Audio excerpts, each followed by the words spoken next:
અને આ સંડાસ ન્યૂઝની ગટરમાંથી જ એક પ્રાણી નીકળેલું દોસ્તો, યાદ કરો તમે.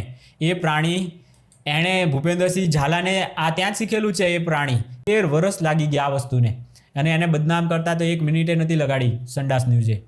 તો કોઈને ચોર કહેવાય કે ના કહેવાય, તો ચેટ જીપીટી શું કહે છે દોસ્તો, મીડિયા કોઈ પણ વ્યક્તિને ફક્ત, તો સીઆઈડીને એમ થઈ ગયું કે ઓહો હો જજ સાહેબનું ઠેકાણું ફેરવાઈ ગયું છે, ચાલો ચાલો કામે લાગી જાઓ. રામ રામ દોસ્તો. 2013માં ત્યારના કેબિનેટ મિનિસ્ટર બાબુભાઈ બોખીરિયાને સંદેશ ન્યૂઝ જે છે ને બદનામ કરતી એક ન્યૂઝ છાપેલી દોસ્તો 2013માં. તો એ ન્યૂઝ વિરુદ્ધ ને બાબુભાઈએ કેસ કર્યો, અને એની પછી ચુકાદો આવતા દોસ્તો આજે કેટલા 2025 ચાલે છે ને, લગભગ 13 વર્ષ જેવું થઈ ગયું. તો જોઈ લઈએ આમાં શું એ માફી માગતા લખે છે. અમદાવાદ તારીખ 24/11/2013ના અખબારમાં પાના નંબર 7 ઉપર તંત્રએ બોખીરિયાની કંપનીની 100 ફૂટ દિવાલ જ દૂર કરીના હેડિંગ સાથે અમારા દ્વારા પ્રસિદ્ધ કરવામાં આવેલ સમાચાર અંગે ચોખવટ કરતા જણાવીએ છીએ કે પ્રસિદ્ધ થયેલા સમાચાર બાબતે જે તે વખતે અમોને મળેલી માહિતી સાચી છે કે ખોટી તે અંગે કોઈપણ પ્રકારની ખરાઈ કર્યા વિના અમોએ આ સમાચાર પ્રસિદ્ધ કરી દીધેલ જે ભૂલનો અમે સ્વીકાર કરીએ છીએ. સાથે સાથે અમારા અખબારમાં પ્રસિદ્ધ થયેલા સમાચારથી બાબુભાઈ માટે જે તે સમયે અપમાનજનક સ્થિતિનું નિર્માણ થવા પામેલ તે બદલ અમો સંદેશ સમાચારના જવાબદાર વ્યક્તિઓ દિલગીરી વ્યક્ત કરીએ છીએ, અને ભવિષ્યમાં આ પ્રકારની કોઈપણ પરિસ્થિતિ ફરી ન બને તે માટે યોગ્ય ખાતરી આપીએ છીએ. જો દોસ્તો, આ છેલ્લે યોગ્ય ખાતરી, આવું તો એ લોકો જૂઠ બોલવામાં તો પારંગત છે. કેટલાય આજે પણ કેટલાયને આણે બદનામ કરી નાખ્યા છે. આવી આ મીડિયા ચેનલો છે દોસ્તો, આનો તો બોયકોટ કરો. આવી હરામખોર સંડાસ ન્યૂઝ જેવા, ઇંગ્લિશમાં સંડાસ થાય, ગુજરાતીમાં સંદેશ થાય, તો આને છે ને છાપાઓ મગાવશો નહીં. કેટલા ઝાડનું નિકંદન કરાય છે ત્યારે આ કાગળ બને છે દોસ્તો. એટલે તમે જો પર્યાવરણ બચાવવા માગતા હોય તો છાપાનો તાત્કાલિક બંધ કરાવી દો. ખોટા એવા નિર્દોષ વૃક્ષોની હાય લેવાનું બંધ કરી નાખો દોસ્તો.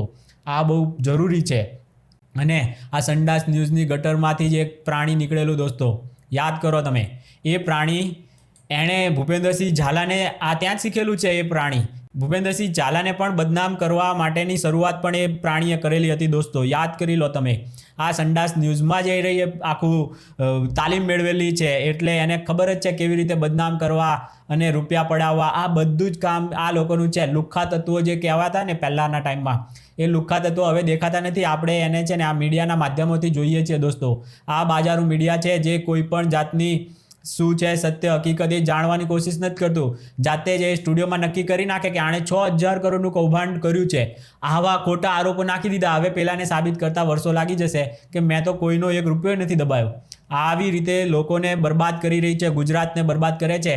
આતંકવાદીઓ તો આના કરતાં તો બહુ સારા કહેવાય દોસ્તો, મારે એટલી હદે કહેવું પડે.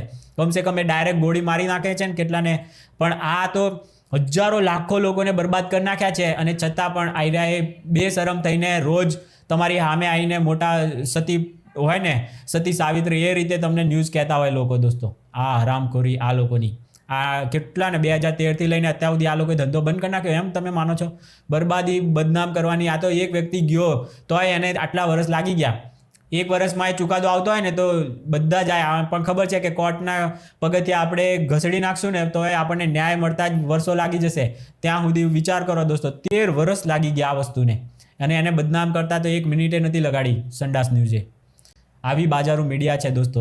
અને બાજારું મીડિયામાં ટ્રાયલ વિશે મેં છે ને ચેટ જીપીટીને પૂછ્યું, તો કોઈને ચોર કહેવાય કે ના કહેવાય, તો ચેટ જીપીટી શું કહે છે દોસ્તો, મીડિયા કોઈ પણ વ્યક્તિને ફક્ત આરોપોના આધારે ચોર, દોષી, ક્રિમિનલ કે અન્ય નકારાત્મક શબ્દોથી બોલાવી શકે નહીં. બોલાવે તો કાયદાકીય રીતે મિસલીડિંગ અને માનહાનિનો ગુનો બને છે. એટલે આ ગુનાહિત પ્રવૃત્તિ છે દોસ્તો. કોઈને પણ ચોર, દોષી, આ બધું છે ને એ કહેવાનું ને કરવાનું કોર્ટનું કામ છે. કોર્ટ તો ઠીક, આપણો પોતાનો જે બેઝિક અધિકાર કહેવાય ને એમાં આ વસ્તુ આવે છે. Innocent until proven guilty. આખી દુનિયામાં અમેરિકા કે જ્યાં પણ ન્યાય વ્યવસ્થાથી જે દેશો ચાલે છે ને ત્યાં બધે આ સિદ્ધાંત એક જ છે દોસ્તો. ભારતમાં પણ એ જ સિદ્ધાંત છે ને અમેરિકામાં એ જ છે ને બ્રિટનમાં પણ એ જ છે કે જ્યાં સુધી તમે સાબિત ના થાવ કે દોષી છો ત્યાં સુધી તમે નિર્દોષ જ છો.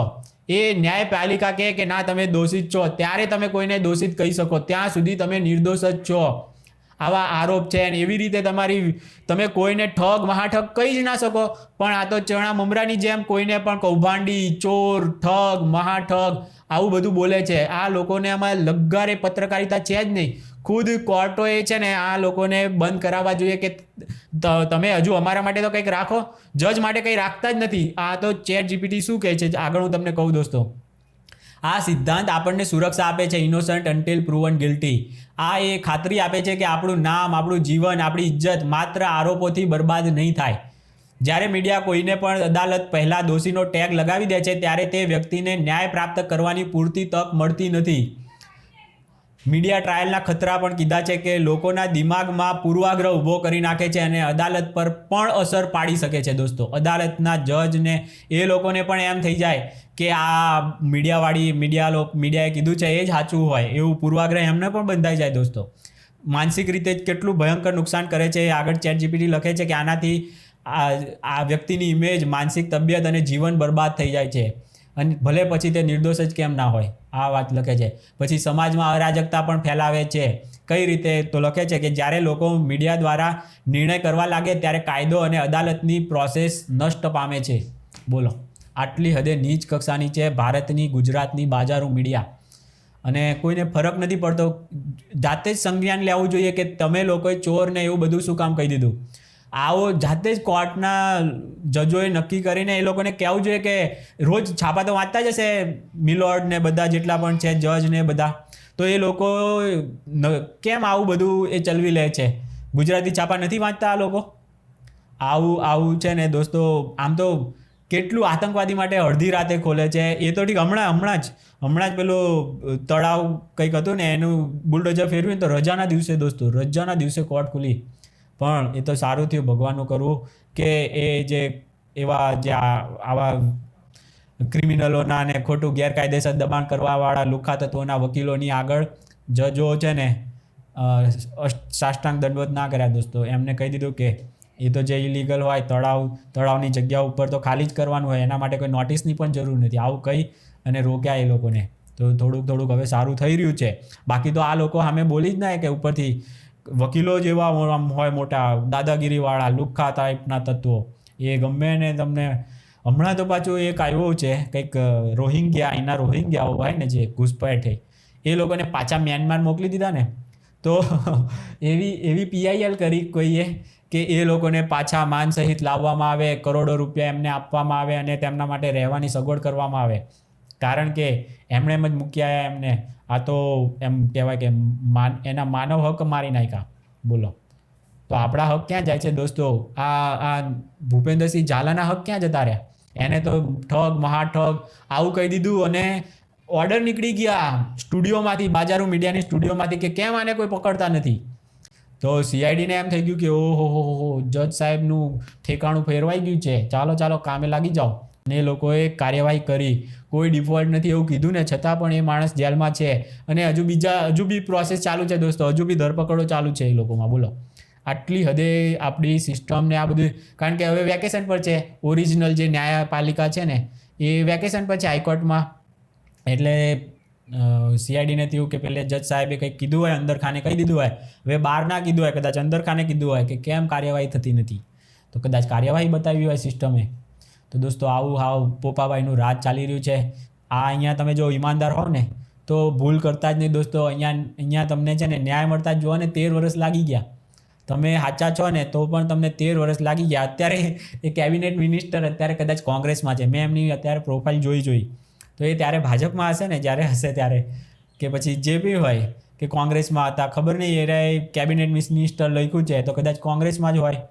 જે પણ હોય એ વખતે આમને જે એમ કહેવાય છે, એક જીતેન્દ્રભાઈ નામના છે ને વ્યક્તિ, એમણે એમ લખ્યું છે કે આ જે વ્યક્તિ છે ને એને કટકી આપીને, એટલે આ ન્યૂઝ મીડિયામાં કટકી આપીને, સોપારી આપીને જૂઠી ખબર છપાવડાયેલી હતી. અત્યારે એ વ્યક્તિ જે કોંગ્રેસમાં હતો એ વખતે એનું હૃદય પરિવર્તન થઈ ગયું છે. એટલે સમજી જાઓ શું થયું છે હૃદય પરિવર્તન. તો આવું બધું છે દોસ્તો. આ બાજારું મીડિયામાં એકબીજાના ટાંટિયા ખેંચવા માટે લોકો સોપારી આપી અને જૂઠા પ્રોપોગેન્ડા છપાવડાવે છે. જેવી રીતે અત્યારે BZનું તમે દેખાય છે, તમારી આંખ સામે છે દોસ્તો. એની કેટલી દુર્દશા કેટલા ટાઈમે થશે એ જોઈએ છીએ હવે આપણે બધા જ. કારણ કે હવે તો અત્યારે જેલમાં છે એને સાબિત કરવા માટે તારીખ ઉપર તારીખો મળતી જાય છે અને એની સાથે જોડાયેલા કેટલાય લોકો છે એ બધાને ઉપર અત્યારે જે વીતી રહી છે ને આપણે તો સમજી શકીએ એમ છીએ જ નહીં.